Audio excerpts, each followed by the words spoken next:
ABC 15 News at 11 starts now. Now at 11, a nighttime boating trip turns deadly for a group of people in Milwaukee. Plus, the family of a Baltimore man killed in police custody agrees on a settlement with the city. And I'm Stacey Johnson. What if you could take just a few minutes and save a whole bunch of money on your energy bills this winter? I've got some simple tips ahead you really need to see on Money Talks News. well, hello and good morning, everyone. I'm Christine Belport. And I'm Ashley Matthews. Rain takes over for our Tuesday and expect these wet conditions to stick around for a little bit longer. Yeah, that's just good napping weather right there. Right, Charlie? That's just good napping weather. It is. We have a little more rain for the eastern and southeastern viewers, but I think for the most part we're going to be breaking out of it here as we head into the afternoon hours. Perhaps a lingering shower or thunderstorm again east through the midday, and then by 2 p.m. 75. Still pretty cloudy through the afternoon. 76 the expected high, back to 71 by 6 p.m. And some cooler weather is coming up after this. Still pretty humid out there. Dew points are up around 70 degrees, but by tomorrow much drier and more comfortable air will fill in. A lot of sunshine coming up as well, and all of that forecast for you in just a few minutes. Charlie, thank you. New at 11, 2 people were killed and 2 others injured in a boat crash in Milwaukee. Police say the crash happened in Lake Michigan around 11 last night. Witnesses say they heard a loud noise and people calling for help. 2 men were found dead near a partially underwater boat just after midnight. 2 women were rescued and taken to a hospital with injuries that were not life-threatening. The victims have not been identified.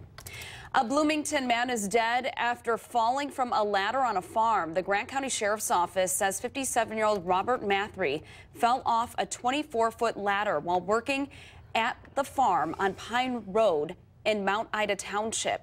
The ladder was set up in the freestall barn amongst the cattle, and it is believed one of the cattle may have hit the ladder, causing Mathry to fall. He died yesterday at UW Hospital.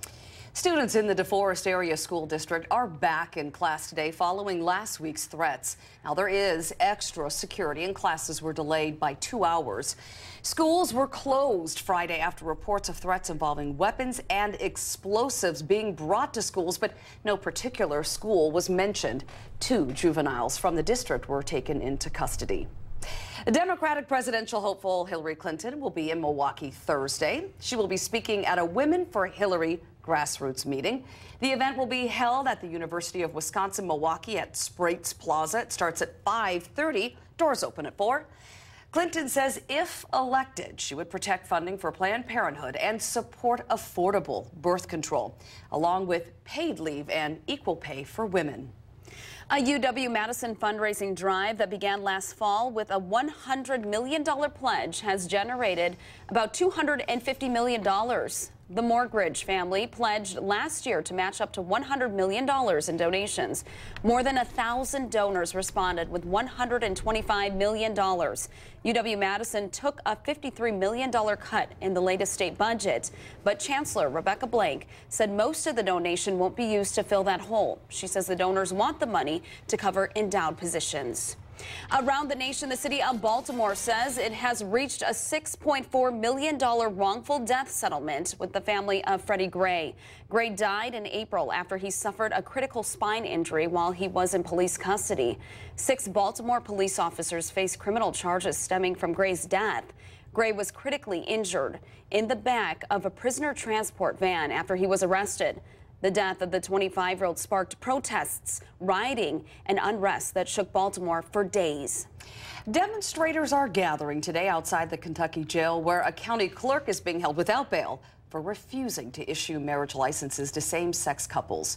NBC's Sarah Dolliff is outside the jail in Grayson, Kentucky. Kim Davis is now beginning a 5th day behind bars for her refusal to issue marriage licenses to same-sex couples, citing her religious beliefs. Her conscience is clear. She may still be behind bars, but her spirit is free today. Last week, a federal judge found her in contempt and ordered her held without bail for defying the Supreme Court.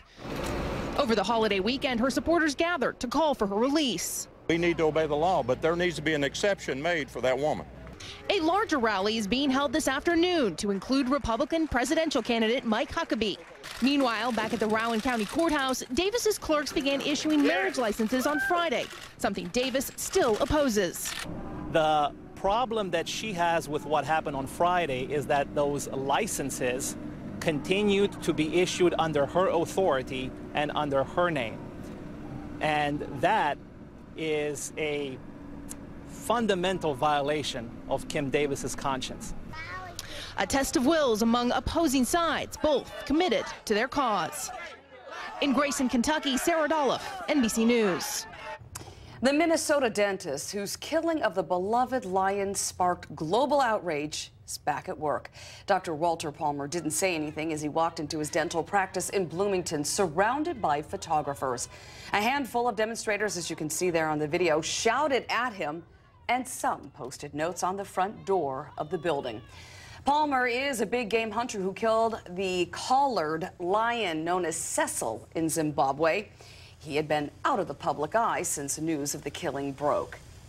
Pope Francis has radically reformed the Catholic Church's process for annulling marriages.